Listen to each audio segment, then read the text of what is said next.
لیکن اس کے بعد ان کی تاریخ میں ایک دور وہ آیا جب حضرت مسیح علیہ السلام ان میں مبعوث کیے گئے۔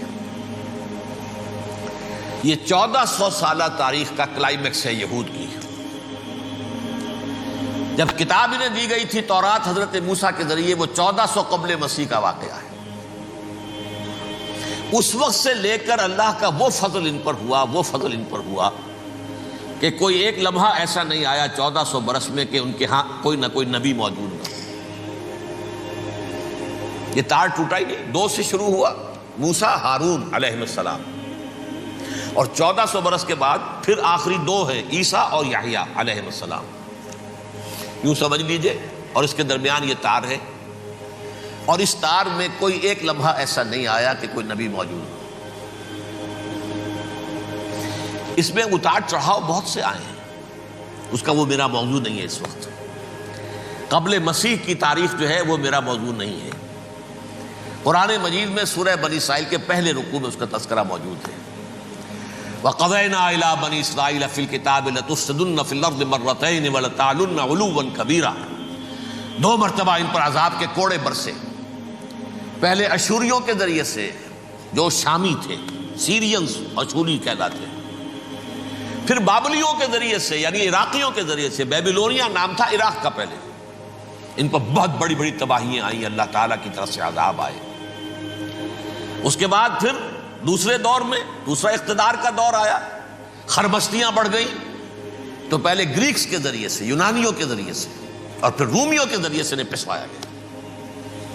یہ دور گزر چکے تھے ان پر، 2 عروج کے دور اور 2 زوال کے دور۔ میری چھوٹی سی کتاب ہے تنظیم اسلامی کا تاریخی پس منظر، شاید 6-7 روپے کی ہوگی، اس کو آپ دیکھیں گے تو اس میں اس کا پورا نقشہ آپ کو مل جائے گا۔ ویسے تو یہ کہ میری جو ذرا بڑی کتاب ہے سابقہ اور موجودہ مسلمان امتوں کا ماضی، حال اور مستقبل، اس میں میں نے ان معاملات پر بڑی تفصیل سے بحث کی۔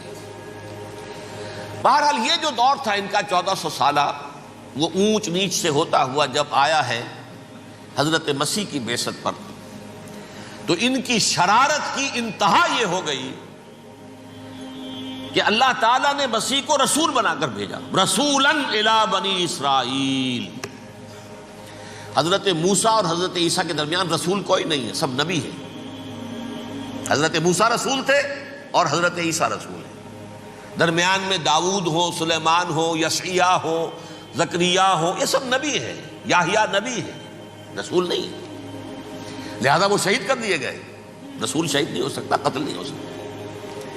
لیکن عیسیٰ اور موسیٰ کے درمیان 1400 برس ان کے جو ہیں، اس کا کلائمیکس ہے حضرت مسیح علیہ السلام کی بعثت، اور حضرت مسیح علیہ السلام کو جسے اللہ نے اپنی روح قرار دیا، روح منہ، کلمتہ القاہا الی مریم، اللہ کا کلمہ، عظیم ترین معجزات۔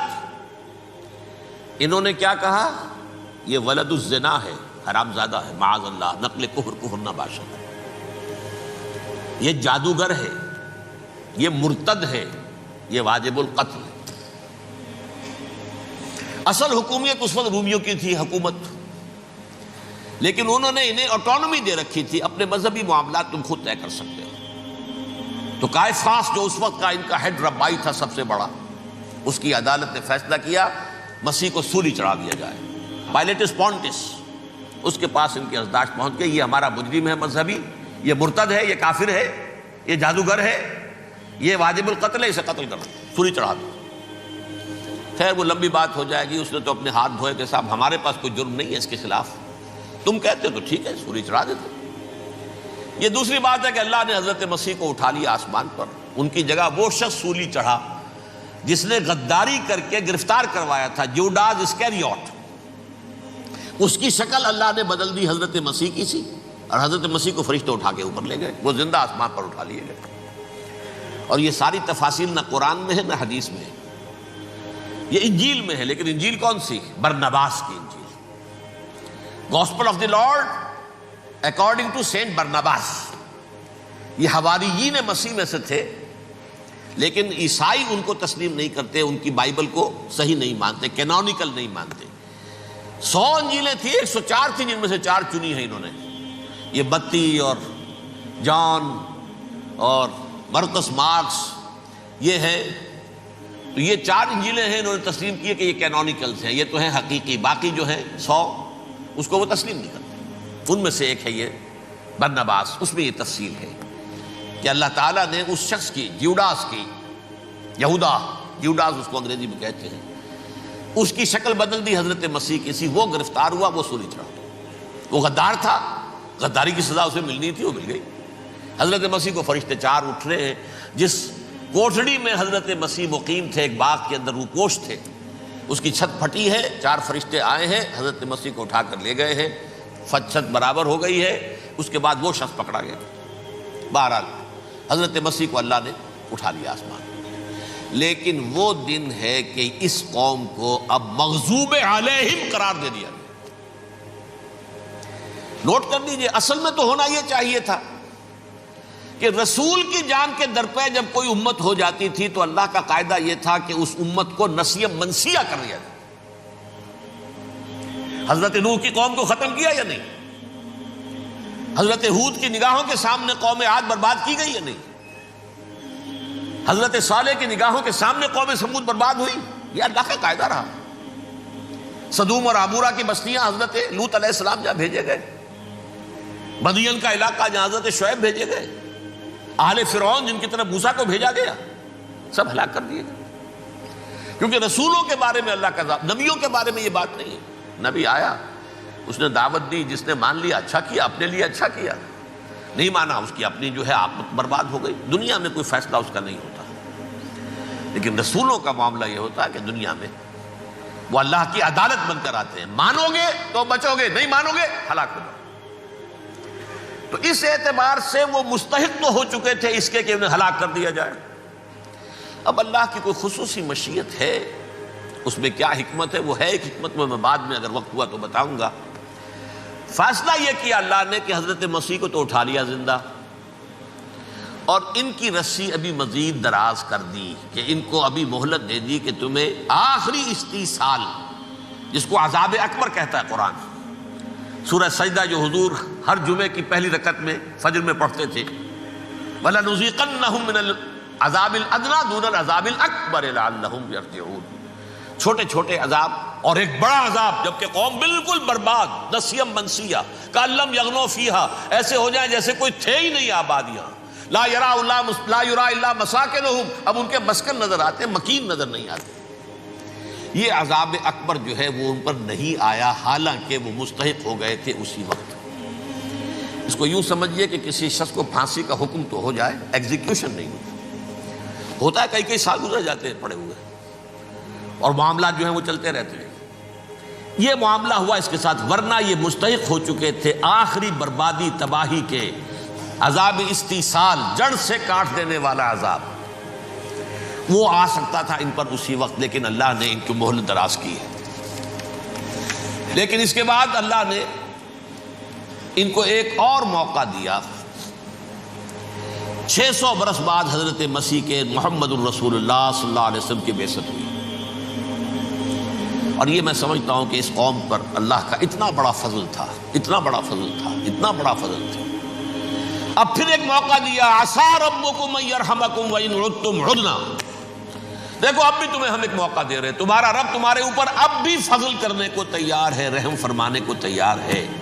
ان ھذا القرآن یہدی للتی ہی اقوم، اس قرآن کے سائے میں آ جاؤ، یہ شاہدرا ہے ہدایت میں آنے کا، اس میں داخل ہو جاؤ، محمد کی تصدیق کرو صلی اللہ علیہ وسلم، دامن محمدی میں آ جاؤ، اب بھی ہم تمہارے گناہ بخش دیں۔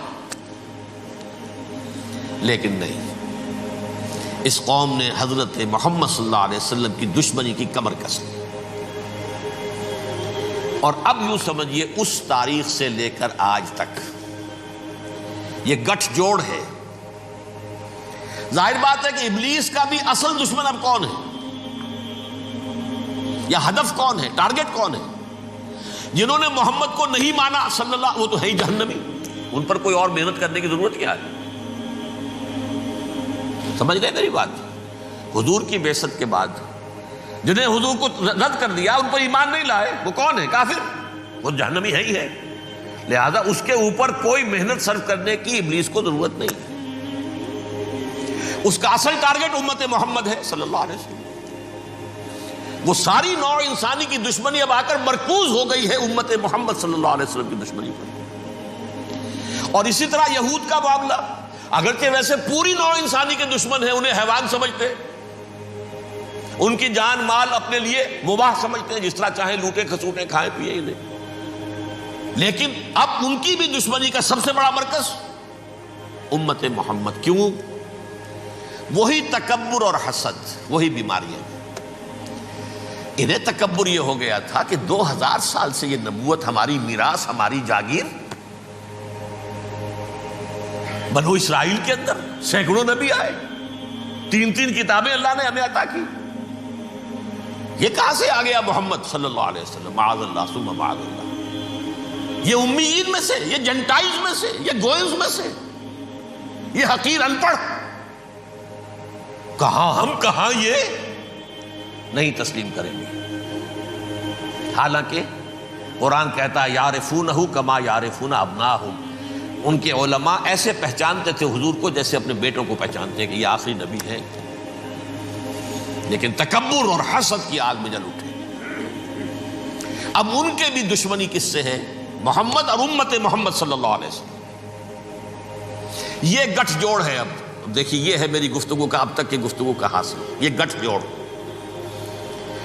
ایک غیر مرئی دنیا، انویزیبل دنیا کا ابلیس لعین اور جنات میں سے اس کے لشکری فوج. انسانوں میں سے ویسے تو اور بھی بہت جگہ اس کے ایجنٹ ہیں، مسلمانوں میں بھی ہے، لیکن بحیثیت قوم، بحیثیت مجموعی، ایک پوری قوم، ایک پوری نسل جو ہے اس کے ساتھ گٹھ جوڑ ہے. ان دونوں کی گٹھ جوڑی کے ساتھ یہ دشمن دون ہیں انسانیت کے. پہلا دشمن ابلیس لعین، عزازیل لعین، اور دوسرے دشمن یہود ملعون. صلی اللہ علی محمد صلی اللہ علیہ وسلم.